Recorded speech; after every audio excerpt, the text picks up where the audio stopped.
आज की इस वीडियो सेशन में हम सेकंड लेक्चर डिस्कस कर रहे हैं परसेंटेज के, जो कि 9 से आगे होंगे। जो है मान के चलिए कि इसमें जो है 15 से 20 क्वेश्चन होंगे। और इसके पहले क्वेश्चन 8 तक हमने देखा था। स्टाफ वेलफेयर इंस्पेक्टर के लिए ये सीरीज़ चल रहा है परसेंटेज का।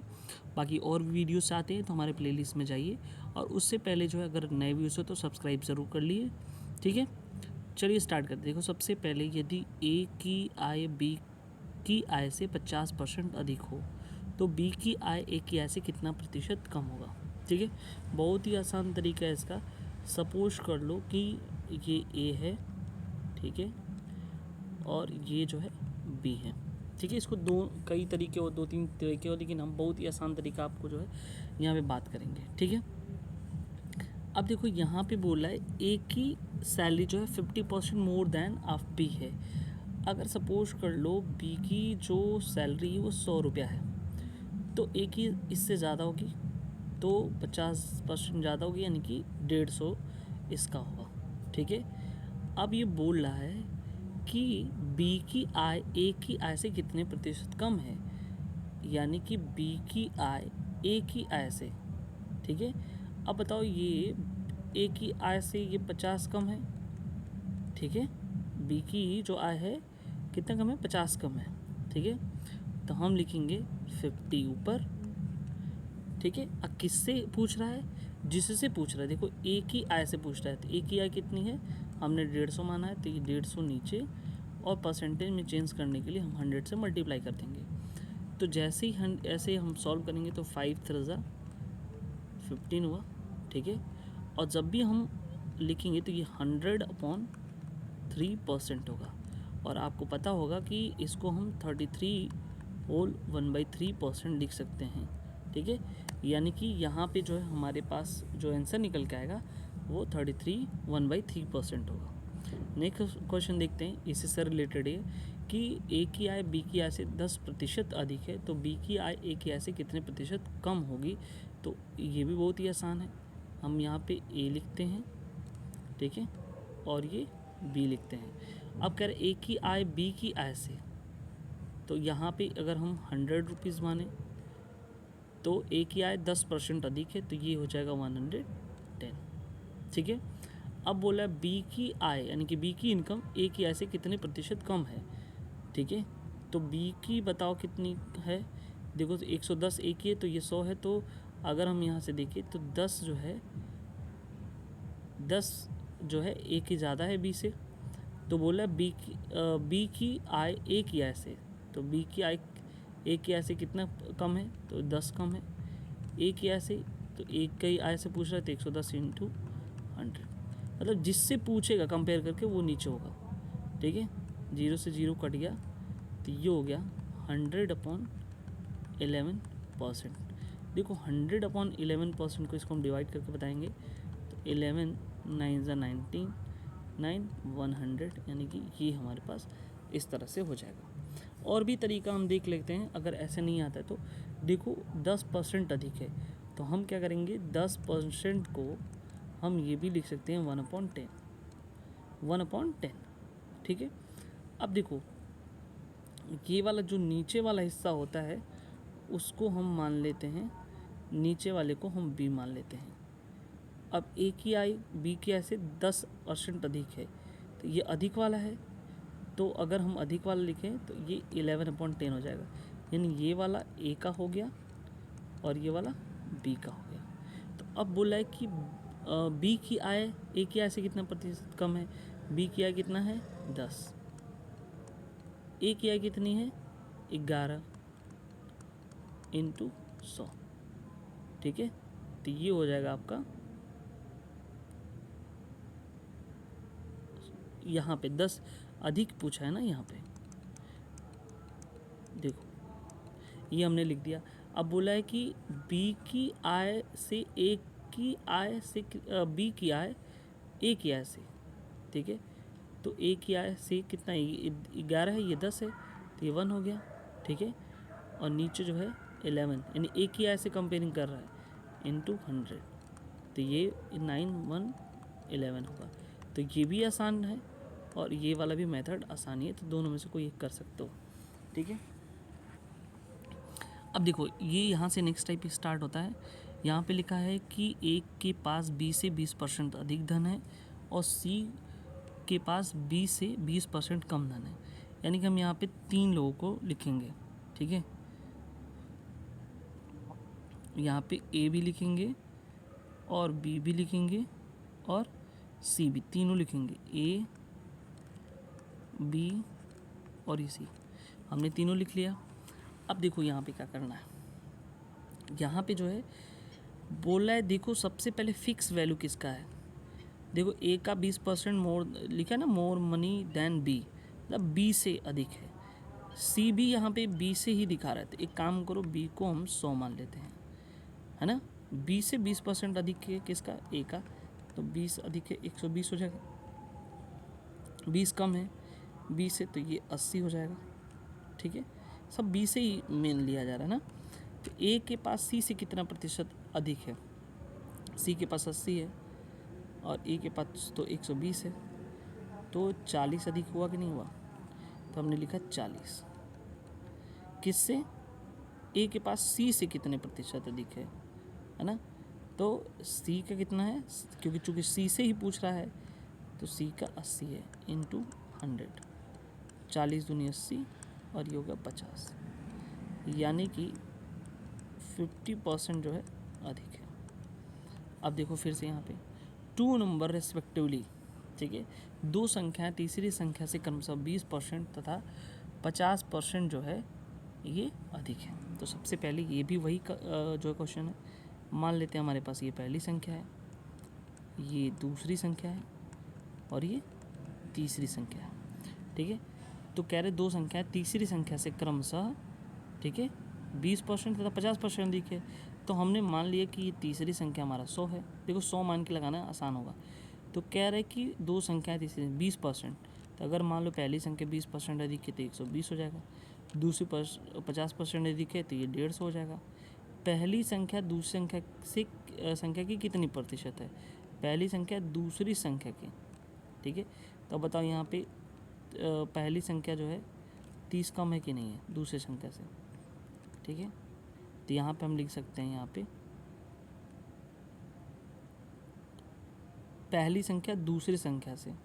अच्छा ये देखो यहाँ पे पहली संख्या दूसरी संख्या की कितनी, तो यहाँ पे सिंपल सा कुछ करना नहीं है। पहली संख्या कितनी है 120 है, दूसरी संख्या कितनी है 150 है, इंटू 100। कोई ज़्यादा वादा नहीं पूछा है, तो बस पहली संख्या दूसरी संख्या से। तो ये कट गया 0 से 0, ये कटेगा 3 से काटो 3 4 12, 3 5 से 15, 5 से काटोगे 20 हो जाएगा और 24 सा क्या हो जाएगा 80% हो जाएगा। ये बस बोला पहली संख्या दूसरी संख्या से, ना कि अधिक या कम बोला है, तो इस बात को आपको ध्यान देना है। अब फिर से एक क्वेश्चन देखो, 2 संख्याएं तीसरी संख्या से क्रमशः 20% तथा 25% हैं, तो पहली संख्या दूसरी, सेम वही वाला क्वेश्चन है। तो पहली संख्या, फिर हमने दूसरी संख्या माना, फिर हमने तीसरी संख्या माना, यानी कि 3 संख्याएं। तो 2 संख्या क्रमशः 20%, तो अब मान लेते हैं ये 100 है, तो पहली संख्या 20% तथा दूसरी संख्या 25% है। ठीक है, तो 20% है तो अब ये 20 हो गया।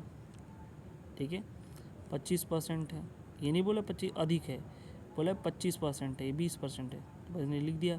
पहली संख्या दूसरी संख्या का कितना प्रतिशत है, पहली संख्या 20 है, दूसरी संख्या 25 है, इंटू 100, ये कटा 4, ये हो गया 80%।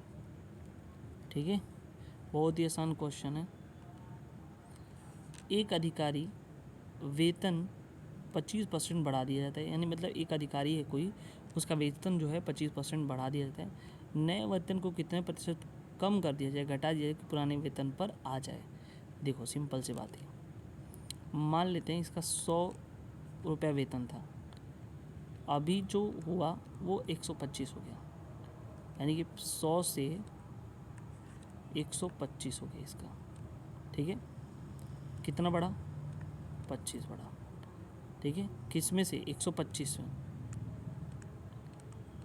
125 ठीक है, इंटू 100, ये परसेंटेज, ठीक है। 25 से काटोगे 5 बार और ये 5 से काटोगे 20 बार, तो ये 20% यहाँ पे आंसर है। वही दूसरा तरीका देख लेते हैं, 25% बढ़ा दिया जाता है। तो देखो 25% बढ़ाने का मतलब ये हुआ कि 25% की वैल्यू क्या है, तो 25% का मतलब होता है 1/4, ठीक है। अब बढ़ा दिया जाता है, यानी पहले 4 था अब 5 हो गया, ठीक है। नए वेतन को कितना प्रतिशत कम कर दिया जाए, तो 4 से 5 हो गया, तो मतलब 1 कम कर दिया जाए, ठीक है। 1 कम कर दिया जाए, कितने में से, नए वेतन में से, कि पुराने वेतन का जो है कोई इफेक्ट ना पड़े, तो ये काटेंगे 20 और मिट आएगा, ये 20% हो जाएगा, ठीक है। इस तरह से भी लगा सकते हो, जैसा चीनी की कीमत में 10% की वृद्धि, देखो सिंपल सी बात है, कोई घरेलू महिला है, जो कामकाजी महिला है, जो चीनी की कीमत में 10% बढ़ोतरी हो गया, अब उसको कम ही पैसे मिलते, उतने में चलाना होता घर, तो अपने कंजप्शन को कितना कम कर देगी कि कोई खर्च वर्च ना बढ़े। तो सिंपल सी बात है, देखो मान लो पहले 100 रुपया था, वो 100 रुपये में खर्चा ही चला रही है, अभी चीनी का ही कीमत बढ़ा तो 110 रुपया होगा, ठीक है। कितना बढ़ा, 10 रुपया, 10 रुपया बढ़ गया, तो कह रहे कि कितना कंजम्पशन करते हैं, तो 110 का यहाँ से निकालेंगे इंटू 100, ठीक है, जो बढ़ोतरी वाला है, इससे कटा 100/11%, इसको हम लिख सकते हैं 11 9 जा और 1%, ठीक है। ऑलरेडी मैं पहले आपको बता चुका हूँ इस टाइप का। एक व्यक्ति का वेतन पहले 20% की वृद्धि की गई, अब देखो यहाँ से नया जो है ये स्टार्ट हो रहा है, ठीक है, तो इसको ध्यान से देखना है, ठीक है। अब देखो कह रहे कि कोई व्यक्ति है, पहले उसके वेतन में यानी कि इनकम में 20% वृद्धि की गई, उसके बाद जो है फिर 20% की फिर से वृद्धि की गई, तो वेतन में परिवर्तन का जो प्रतिशत होगा वो कितना होगा, ये चीज़ हमको यहाँ पे समझना है, ठीक है। दोनों में देखो फार्मूला बेस भी होगा और नॉर्मल तरीके से भी होगा। तो सबसे पहले हम सॉल्यूशन देखते हैं इसका। मान लेते हैं पहले 20% का मतलब होता है 1/5, अब वृद्धि की गई तो 5 में से 5 1 6 हो गया, 6/5 हो गया, फिर से ये 20% की वृद्धि कर रहा है, तो फिर से तो वही वैल्यू होगी 6/5, ठीक है। तो अगर हम दोनों का वृद्धि देखें 6/5 इंटू 6/5, तो 36/25 हुआ, ठीक है। अब फाइनली जो है ये 11 जाता है, ठीक है, ये 25 से 11/25 इंटू 100, ये काटेंगे 4 बार में, 44% हो जाएगा, ठीक है। एक तो तरीका ये है, एक तो तरीका दूसरा वाला है फार्मूला मेथड।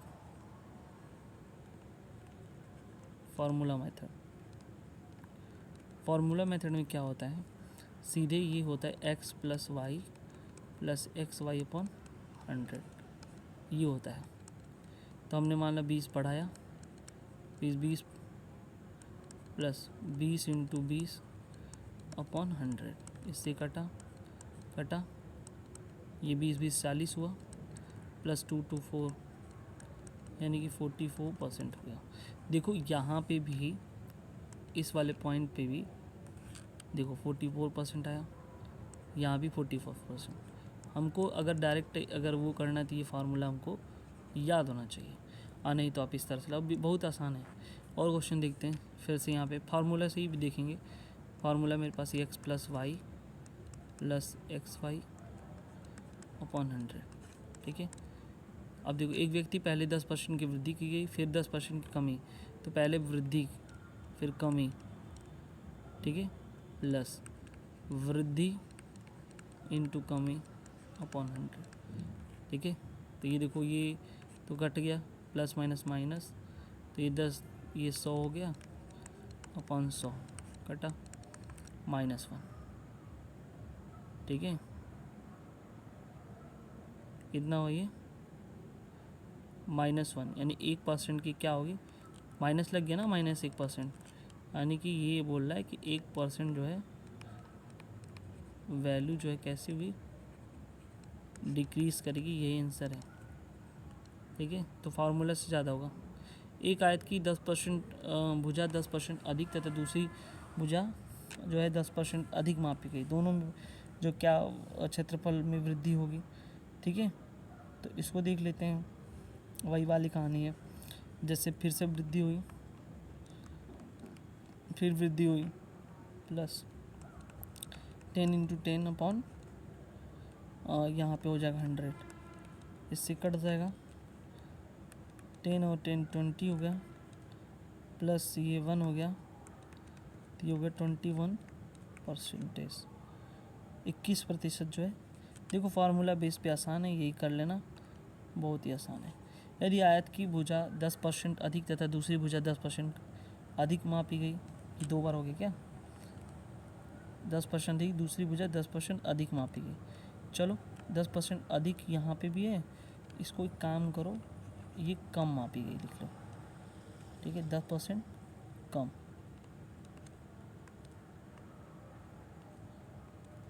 ठीक है, ये थोड़ा सा बना देते हैं। अब लो, अब वैसे कैसे करेंगे, तो 10% जो कम वाला है उसके लिए माइनस लगाएंगे, फिर माइनस 10 × 10 अपॉन 100, ये कटा, ये तो इससे कटा, माइनस 1%, या कह सकते हो 1% की कमी जो है दर्ज हुई। ठीक है, किसी आयत की लंबाई में 20% की वृद्धि तथा चौड़ाई में 20% की कमी हो तो क्षेत्रफल में कितना प्रतिशत को होगा, वही वाला फार्मूला, 20% की कमी 20% की वृद्धि प्लस 20 × -20 100, ये तो कट जाएगा, खत्म, प्लस माइनस माइनस, ये 400 अपॉन 100, तो ये हो जाएगा -4%, यानी कि 4% की कमी आएगी। बहुत ही आसान है। ठीक है, तो इस तरह से हम लोगों ने जो है बाकी क्वेश्चन देख लिए हैं, और ये टाइप के क्वेश्चन सब एग्ज़ाम में पूछे जाते हैं। तो आई होप ये चीज़ें आपको समझ में आया होगा। मिलते हैं नेक्स्ट लेक्चर में। Thank you so much.